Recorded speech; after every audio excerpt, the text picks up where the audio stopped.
Nostradamus கூறிய மாமனிதனின் 12 ஆண்டுகால சிறை வாழ்க்கை பற்றி தொடர்ந்து பார்ப்போம்.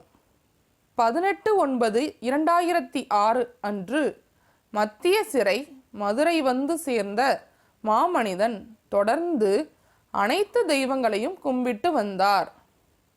மிகுந்த மனவேதனையோடு நடைபாதையில் படுத்து தூங்கினார். உயர்நீதிமன்றத்தில் வழக்கு அப்பீல் செய்யப்பட்டு இருந்தது. குற்றம் செய்யாததால் நிச்சயம் விடுதலை கிடைக்கும் என்று நம்பிக்கையோடு வழக்குக்கு வாதாட தேவையான அனைத்து பாயிண்ட்களையும் இவர் தயார் செய்து பெரிய புத்தகம் போல தயார் செய்து வக்கீலுக்கு கொடுத்து அனுப்பினார். வழக்கு விசாரணைக்கு வந்தது.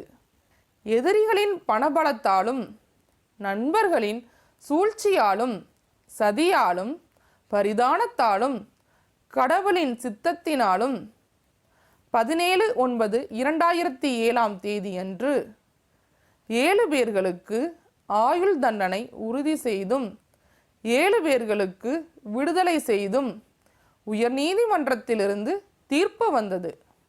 மாமனிதன் மிகுந்த வேதனை அடைந்தார். அவரது குடும்பத்தினர் அழுதார்கள், வேதனைப்பட்டார்கள்.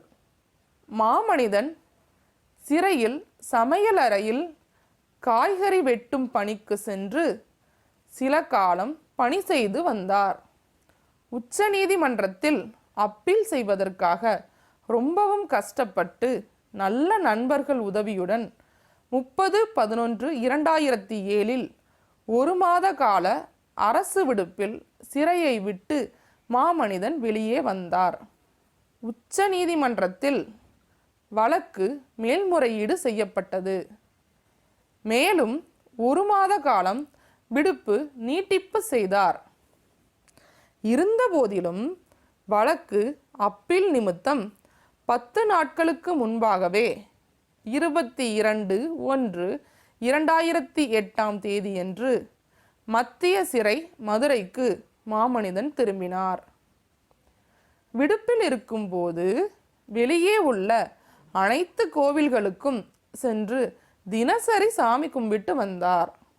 உள்ளே வர இருந்த கடைசி நேரத்திலும் அனைத்து கோவில்களிலும் சாமி கும்பிட்டு விட்டு கடைசியாக ஒரு சர்ச் முன்பாக வெளியே இருந்து சாமி கும்பிட்டு விட்டு மத்திய சிறைக்கு வந்து சேர்ந்தார்.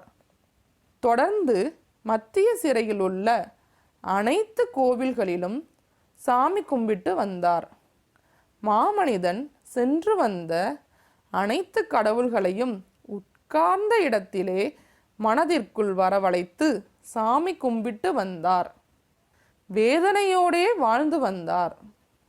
மாமனிதனின் மூத்த மகள் சிவகங்கையில் +2 முடித்து கோயம்புத்தூரில் ஹாஸ்டலில் தங்கி கடவுள் கிருபையால் ஒரு கிறிஸ்துவ கல்லூரியில் கட்டணம் இன்றி BSc படித்து வந்தார். இளைய மகள் சிவகங்கையில் ஒரு கிறிஸ்துவ பள்ளியில் கட்டணம் இன்றி தலைமையாசிரியர் உதவியோடு விடுதியில் தங்கி +2 படித்து வந்தார். மகன் மதுரையில் உள்ள ஒரு பள்ளியில் 7ஆம் வகுப்பு விடுதியில் தங்கி படித்து வந்தார். மாமனிதனின் மனைவி அவரது தந்தை வீட்டில் தங்கியிருந்தார். கடவுள் மாமனிதனின் குடும்பத்தினர் 5 பேரையும் பிரித்து ஒவ்வொருவரையும் ஒவ்வொரு திசையில் தங்கியிருக்க செய்தார். கோயம்புத்தூர் கிறிஸ்துவ கல்லூரியில் படித்து வந்த மாமனிதனின் மூத்த மகள் கல்லூரியில் ஜெபம் செய்ய ஆரம்பித்தார். பைபிள் வாசித்தார், தியானித்தார். தொடர்ந்து இந்து கடவுள்களையும் கும்பிட்டு வந்தார். விடுப்பில் வந்த மாமனிதன் மனைவியோடு மூத்த மகளை பார்க்க சென்றார். மூத்த மகளோடு கல்லூரியில் உள்ள ஜெபக்கூடத்தில் மனைவியோடு ஜெபம் செய்தார். அப்போது முதலாக மூத்த மகள் மாமனிதனுக்கு புதிய ஏற்பாடு ஒன்று கொடுத்து படிக்க சொன்னார். அப்போது மூத்த மகளை பார்த்து மாமனிதன் கூறியதாவது: இயேசு மாதாவையும் கும்பிடு, வேண்டாம் என்று சொல்லவில்லை. நமது இந்து கடவுள்களையும் கும்பிட வேண்டும் என்று கண்டிப்புடன் கூறினார். பின்பு சிறைக்கு வந்து புதிய ஏற்பாடு ஒரு சாதாரண புத்தகம் என்று படிக்காமல் தனது பைக்குள் வைத்து இருந்தார். ஒருமுறை மாமனிதனை பார்க்க அவரது மனைவியோடு மூத்த மகள் சிறைக்கு வந்தார். அப்பொழுது மூத்த மகள், புதிய ஏற்பாடு படித்தீர்களா என்று கேட்டார். அதற்கு மாமனிதன், நான் விடுதலையாகி வெளியே வந்த பிறகு படித்து கொள்கிறேன் என்று கூறினார். 20/2/2008 மாலை மாமனிதன் சிறையில் உள்ள சிவன் கோவிலில் சாமி கும்பிட்டு விட்டு சோகத்தோடு சிவன் சிலைக்கு அருகே உட்கார்ந்து கொண்டு இருந்தார். அப்பொழுது சிறையில் வாலிபால் பிளேயர் ஒருவர் மாமனிதனை அழைத்தார். மாமனிதன் அவருடன் சென்றபோது தகர கொட்டகைக்குள் ஒரு கிறிஸ்துவ பாதிரியார் இருந்தார். மதுரையைச் சேர்ந்த அவர் செய்யாத குற்றத்திற்காக 1 ஆண்டு சிறை தண்டனை பெற்று சிறைக்கு வந்திருக்கிறார். 25 ஆண்டுகளாக கிறிஸ்துவ பாதிரியாராக இருக்கிறார். வாலிபால் பிளேயர் கிறிஸ்துவ பாதிரியாரிடம் மாமனிதனை அறிமுகம் செய்து வைத்தார். அப்பொழுது கிறிஸ்துவ பாதிரியார், ஐயா, தினசரி மதியம் 2 மணியிலிருந்து 3 மணி வரை நடக்கும் ஜெப கூட்டத்திற்கு வரலாமா என்று கேட்டார். அதற்கு மாமனிதன், இதற்கு முன்பு பல பேர் என்னிடம் மதியம் 2 முதல் 3 மணி வரை நடக்கும் ஜெப கூட்டத்திற்கு வர கேட்டார்கள். ஆனால் நான் மதியம் தூங்குகிற நேரம் வர இயலாது என்று கூறிவிட்டேன் என்று கூறினார். கிறிஸ்துவ பாதிரியார், ஐயா, 1 முறை வாருங்கள் என்று கூறினார். மாமனிதன் மறுப்பு ஏதும் கூறாமல், சரி, வருகிறேன் என்று கூறினார்.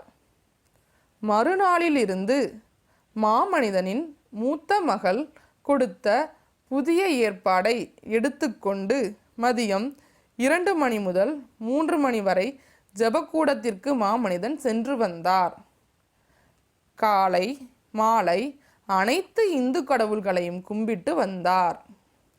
ஏதாவது ஒரு கடவுள் உச்ச நீதிமன்றத்திலிருந்து வழக்கில் விடுதலை கொடுப்பார் என்ற நம்பிக்கையில் மாமனிதன் இருந்து வந்தார்.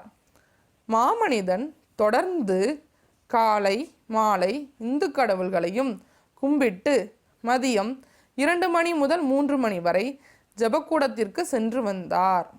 அனைத்து கடவுள்களையும் கும்பிட்டு வந்தார். எந்த கடவுள் மாமனிதனை காப்பாற்றினார்? வழக்கில் உச்ச நீதிமன்றத்தில் விடுதலை கிடைத்ததா என்பது அடுத்த எபிசோடுகளில் பார்ப்போம். எனவே தொடர்ந்து மாமனிதன் இம்மார்ட்டல் ரூலர் யூடியூப் சேனலை பாருங்கள். உங்கள் உறவினர்களுக்கும் நண்பர்களுக்கும் ஷேர் செய்து லைக் பண்ணுங்க, சப்ஸ்கிரைப் பண்ணுங்க, கமெண்ட் பண்ணுங்க, பெல் பட்டனை கிளிக் பண்ணுங்க. நன்றி, வணக்கம். நான் உங்கள் தமிழன்.